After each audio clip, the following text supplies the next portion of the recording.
Welcome to the Grand Ledge Area District Library, and we're looking today at a little bit more in depth on the myths and legends theme with the story of the Jungle Book by Rudyard Kipling. The Jungle Book tells the stories of Mowgli, the man cub, and his adventures and experiences in colonial India in the late 1800s. The stories were written by Rudyard Kipling. The first Jungle Book was written in 1884. And at that time, India, the entire huge continent of India, subcontinent of India, was a colony of Great Britain. And therefore, it was under English domination, English rule. It's often called the British Raj as the time of Britain as a ruling entity. And so some of the stories that we hear have that a little bit of that flavor. You can kind of see what's going on there. The other thing that happens in the Jungle Book is while Kipling is telling the stories of Mowgli and his relationships with the other jungle folk and his adventures as he's growing up in the jungle, he's also telling us some things about society in general and who has a good society and who necessarily might not necessarily have a good society, who are bright and honorable and good actors, and who are the individuals who are maybe not good actors. And even though he's populating these stories with largely with animals, he's also telling us stories about the way we might behave and the societies that men create and how men might behave. We're just sort of seeing them populated by animal characteristics and animal characters. So the cover of this edition, the Jungle Book itself, let me back up just a little bit there. The Jungle Book itself has been made into, I think, at least two Disney movies, and perhaps yet others as well. There was a cartoon version in the 60s. There's a live action computer animated version now as well. And when they do that, they typically tell kind of a centerpiece of the stories. They pick a few of the stories that are in the first and second Jungle Book and sort of put them together and create a story. And it's largely all the stories really from the first Jungle Book, which deals with Mowgli's coming into the wolf pack and encountering his friends and enemies in the jungle. Those will teach him, and those will be his enemies. So we're going to look a little bit at those individuals at this point. And we see Mowgli, of course, here. He's depicted on the cover of this book with some members of his wolf pack. And he has several members of his wolf pack that he is very close to. So Mowgli, we learn, is living among the jungle folk of India, and that includes the wolf pack. So he has his father and mother wolf, and the leader of the pack is a Kala. And another wolf that shows up in a lot of the stories is one of Mowgli's brothers, and he's just referred to as Gray Brother. Now, wolves in India, like wolves in North America, live in a pack and they are cooperative hunters. So that means in order to feed the pack and to feed themselves, they hunt in groups. And that makes them more effective because they're often trying to bring down a prey animal that's quite a bit larger than they are. Now, wolves that are found in India are slightly smaller than the wolves we know of in North America. They're really smaller, maybe a little bigger than a coyote. We say it's approximately the size of a medium dog. And their coloring is a little different because, of course, they're like most animals. They're colored to sort of blend in with their surroundings. That's something that they've inherited over centuries.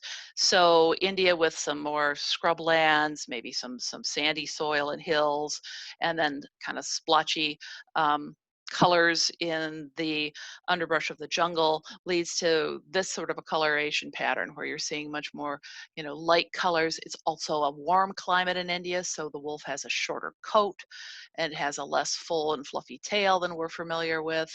And it's a little bit different in the face shape as well. So Still quite recognizably a wolf, but a little bit different from some of the wolves that we hear of in stories. You know, a timber wolf or a gray wolf, which is usually quite a bit bigger and has a much heavier coat because they tend to live in a more northern climate. So now Mowgli has a number of jungle folk that are his friends and that offer him support. They um, take up his cause when he's threatened. They teach him, do those kinds of things. One of the first ones that we meet is the Black Panther, Bagheera. And Bagheera is a Black Panther is simply the black form of the leopard, and that means it has. There are still the leopard is a tan coat with black spots on it. Black Panther in the black form simply has black spots on black fur. And I'll see if we can bring that up and show you Bagheera there. So uh, the um, the panther is kind of see a little bit. It's really hard to see the coloration on this one because you'd probably need it in a little bit more sunlight to see. But it does sort of stand out, and it's described in the book as looking like a pattern on silk, where you can see the little black flowerets on the coat standing out from the background. I'm going to go back here real quickly to get the. So it's Bagheera, the Black Panther, is quite a bit larger than the wolf, and he's going to measure somewhere between 4 feet 8 inches nose to tail. He'll weigh about 125 to 180 pounds. And leopards are powerful cats, and they largely hunt at night, and they climb trees very well. So for someone like Bagheera, they can climb up into the trees in India. They may not get all the way to the top. In the Jungle Book stories, you hear about the Bandarlog, the monkey people travel in the top of the trees. And Bagheera can't get up to the highest branches, but he can climb into a tree. He has powerful claws and very powerful jaws. That makes it possible for him also, like the wolves, to prey on animals that are larger than he is, and the strength in his jaws allows him to carry them off, and he can even carry an animal larger than himself up into a tree. Once he's killed that animal, carry it up into the tree and cache it there. So that's very typical for leopards. Leopards largely hunt at night, and you can see where a black coloration would be extremely useful if you're an animal that's largely hunting at night. But Bagheera in the Jungle Book is one of Mowgli's good friends. He appears in the very first part of the story, and at that point um, he's bargaining with the wolf pack, and he's willing to make some personal commitments. Here's an animal that I've killed that you may have if you accept this cub into your pack. And we don't really find out all the reasons that he's done that until a little bit later on in the story. The next one of the friends that we meet is the Himalayan bear, Baloo. And this is a little fuzzy because I wasn't able to get a really sharp resolution picture. He's often described as a brown bear, but there really aren't any. He's much more likely to be this, which is a Himalayan bear. Sometimes it's also referred to as a collared bear because it has this little collar here. And although Baloo is described as sort of this gentle and fun-loving and individual, the actual bear, Himalayan bear, is quite fierce and aggressive. Um, this is found only in India. So Himalayan bears are found only in India, and they can measure between 4 feet 10 inches to 7 feet 3 inches in size, and weigh from 260 to 400 pounds. Um, and again, Baloo is described in the stories as quite gentle until he's provoked to fight to defend Mowgli. But in reality, the bears are these are aggressive and quite dangerous animals, as is not atypical for most wild animals, and particularly something that is this strong and muscular, big paws, quite capable of defending himself. The other thing, as Baloo is described, he's described as not somebody that can run very fast. That's true in a way. Bears are generally extremely fast, for short distances, where an animal like a wolf may be able to run at a steady speed for a much longer distance than a bear. Bears often use short bursts of speed and are very powerful at that. Now, another friend that we meet in the stories is Ka. And Ka appears in the second chapter of the first Jungle Book. He's likely to be an Indian rock python. Um, he is therefore a constrictor, a snake that wraps itself around its victim and constricts or squeezes down. Now, the actual Indian rock pythons are up to 20 feet in size, about 20 feet long, and may weigh up to 200 pounds. Ka, for just the purposes of the story, he's described as being much larger. He's described as being almost 30 or more than 30 feet long, which is as long as some people's houses. So that's a lot of snake, and being as round as a tree in the middle. So he's considered to be very, very big. Pythons can climb trees, and again, it's how far out can they go on branches to get animals, but it is possible for them to climb trees. And as a constrictor, they take on all kinds of prey, including things that seem, extremely large. They don't eat very frequently, um, and they often sleep after they have eaten. But as you hear in the stories in the Jungle Book, Ka is Ka is feared by a number of different folk in the jungle.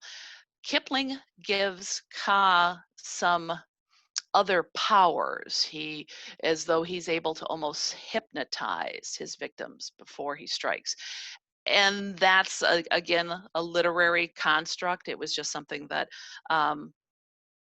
Kipling wanted to add to the story to explain a little bit about the character a little bit more, and to give him sort of this a reason that a lot of other characters in the jungle might fear him, was this ability to sort of fascinate or entrap somebody with his eyes. So another one of our characters here. We're going to start talking about some of Mowgli's enemies. Now, this is the jackal, and Kipling calls him Tabaki.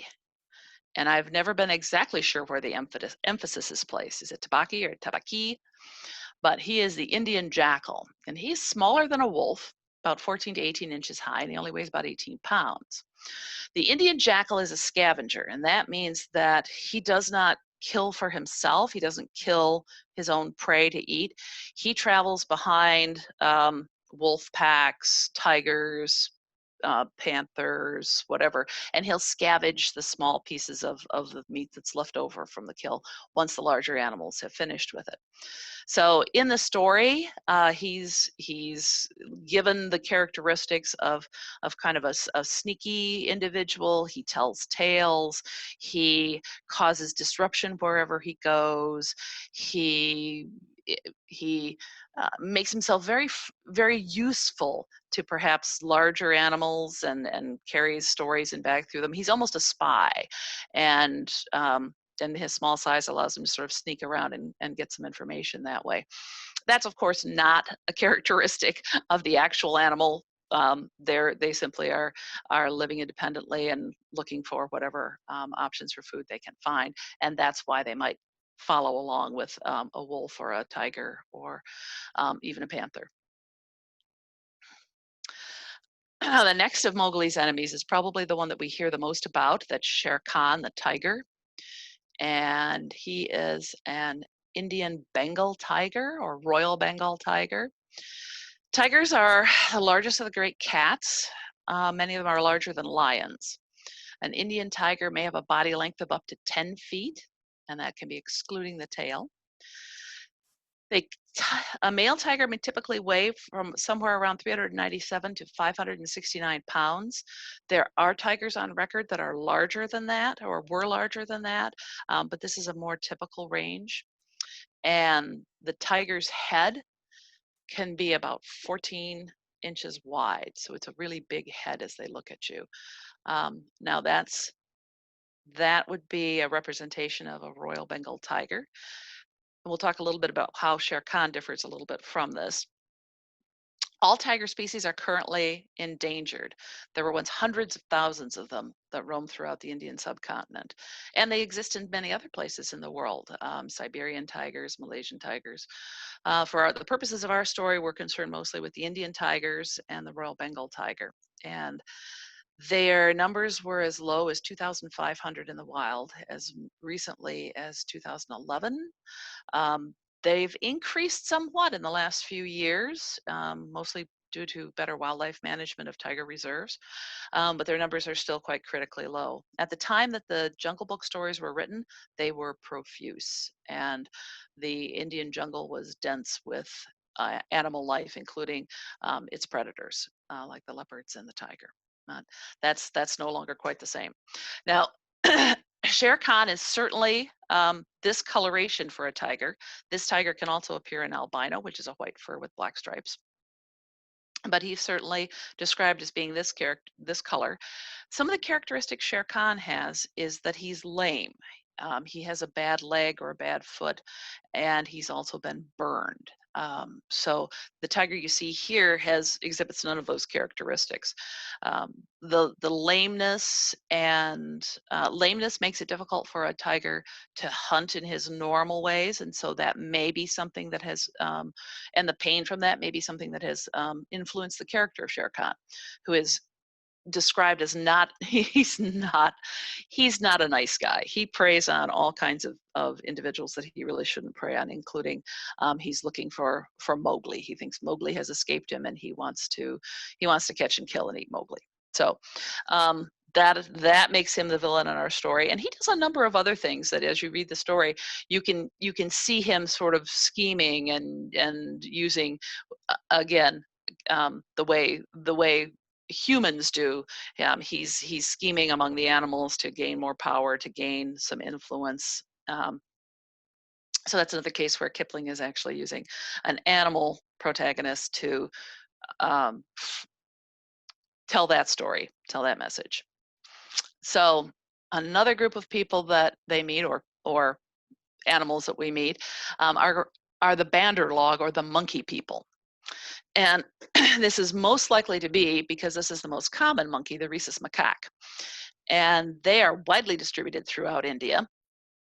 They're about 21 inches tall, excluding their tail, which is about another 21 inches, and they weigh about 21 pounds. So they're not a very heavy animal. That's important because they do a lot of their travel in the trees, and they use their tail as they swing from branch to branch, and they use their strong hands and their strong arms, and they're quite omnivorous. They eat a number of different things, from eggs to fruit to all kinds of different things. They're fairly common even in Indian cities, so they're quite widely distributed. And they've been able to successfully live alongside man, and no doubt being fed perhaps like we might feed birds. People might set out food for them, and they also probably are able to scavenge quite a bit of food in the cities. In the Stories of the Jungle Book, we hear of the Banderlog. They kidnap Mowgli at one point, and they take him to their temple, their headquarters, where they're probably using an old Indian temple that's very much like the one that's shown in the picture here. So then the very first part of the Jungle Book, these are the main characters that we meet and the interactions that they have. The teacher, who is Baloo, his character presents training to the young wolves and to Mowgli. And because the young wolves grow up very quickly, they don't get as much training as Mowgli does. Because Mowgli is young for so much longer, Baloo gives him a great deal more training. And Mowgli learns the master words, and he learns all kinds of different things in the different jungle speech. One of the things that Mowgli learns, and that all of the wolves learn, is the law for wolves. And this is something that Kipling created, of course, and it's designed as sort of a poem, but it also tells us the guidelines for how the wolves conduct their society. And it's an example of perhaps some of the ways that Kipling envisioned that we might conduct our society as well. This is the law for wolves. Now, this is the law of the jungle, as old and as true as the sky. And the wolf that shall keep it may prosper, but the wolf that shall break it must die. As the creeper that girdles the tree trunk, the law runneth forward and back. The strength of the pack is the wolf. The strength of the wolf is the pack. Wash daily, from nose tip to tail tip. Drink deeply, but never too deep. And remember the night is for hunting, and forget not the day is for sleep. The jackal may follow the tiger, but cub, when thy whiskers are grown, remember the wolf is a hunter. Go forth and get food of thine own. Keep peace with the lords of the jungle, the tiger, the panther, the bear, and trouble not Hathi the silent, and mock not the boar in his lair.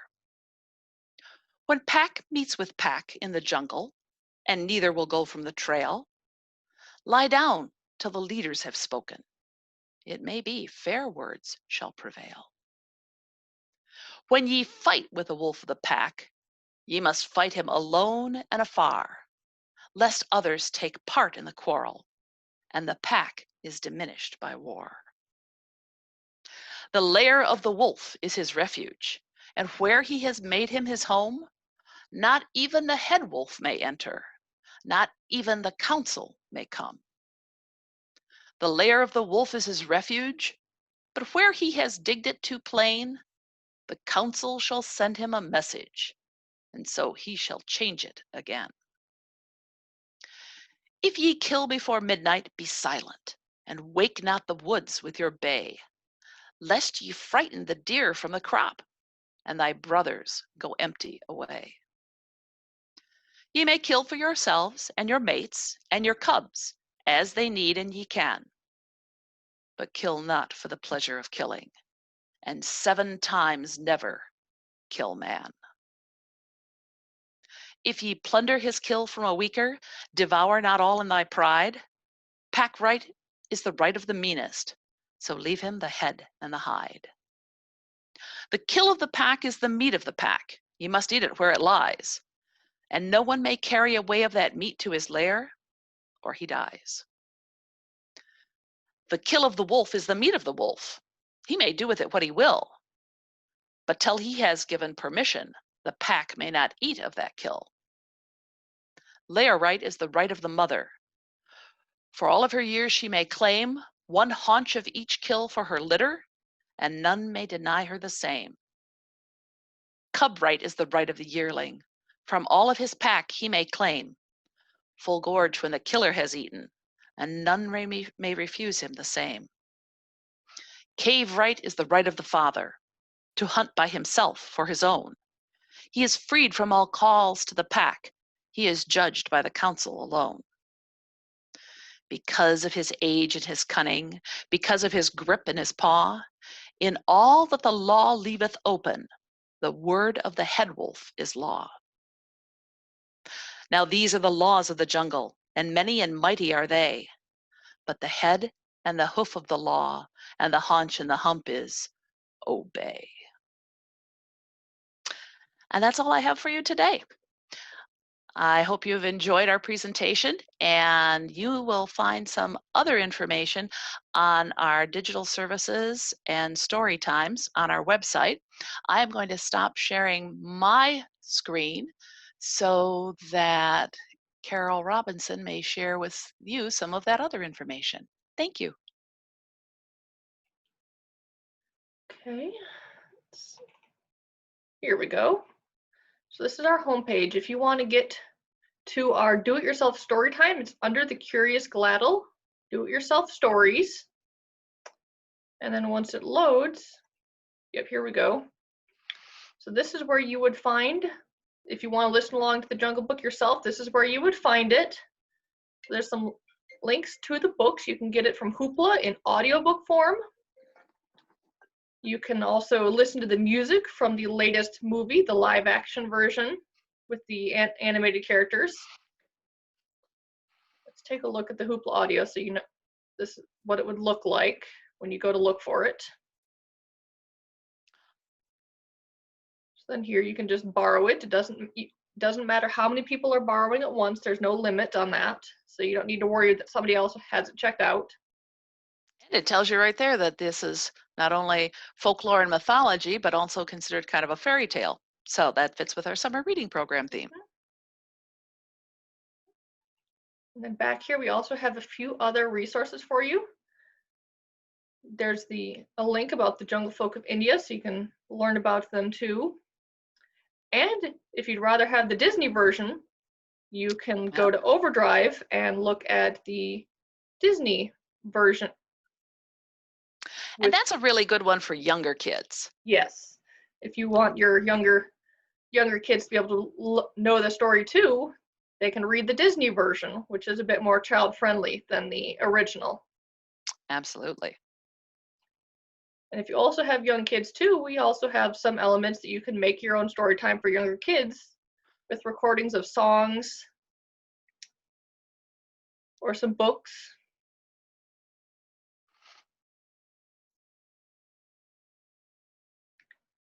And if you want other digital resources,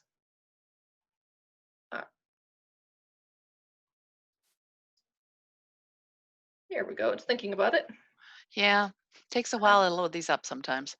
On our homepage, we've got lists to a whole bunch of different places. You can find ebooks, e-audiobooks. There's Overdrive, Overdrive Kids, where you can get things, audiobooks, picture books, whatever you're looking for. There's also Overdrive for teens. So if you're looking for something for a little older,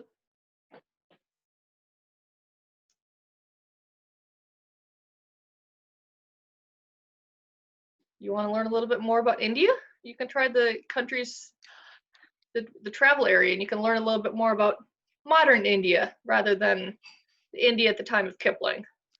And the A to Z World Food has recipes from India as well. Yeah, you can get all into it and try some Indian food even. Exactly. Yep, and then here's Hoopla. That's where if you want to read something other than Jungle Book, you can look there too.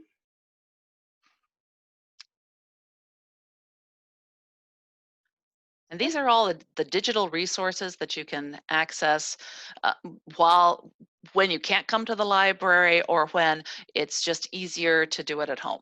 These are the ways that the library can serve you by giving you access to the Bookflix, the Hoopla, the Canopy, all kinds of different things that are available to you digitally. Yeah, but most of them just might want your library card number, and you can get right on in and start trying out books or audiobooks or recipes or whatever it is you're looking for. Yes, and if you're trying to do this, you're having a difficulty with your card, we are able to answer your questions. The questions@gladl.org is right up at the top of the page. Send us an email and we can contact you and work out whatever needs to be done to get your card functioning or get you a new card. All right, I guess. I think we're all set. Yes, and I'm going to figure out how to. All right. Thank you for coming and listening today. Hope you follow along the Jungle Book. And we'll be back with some more myths and legends and stories and all kinds of imaginative and fantastical things next week again.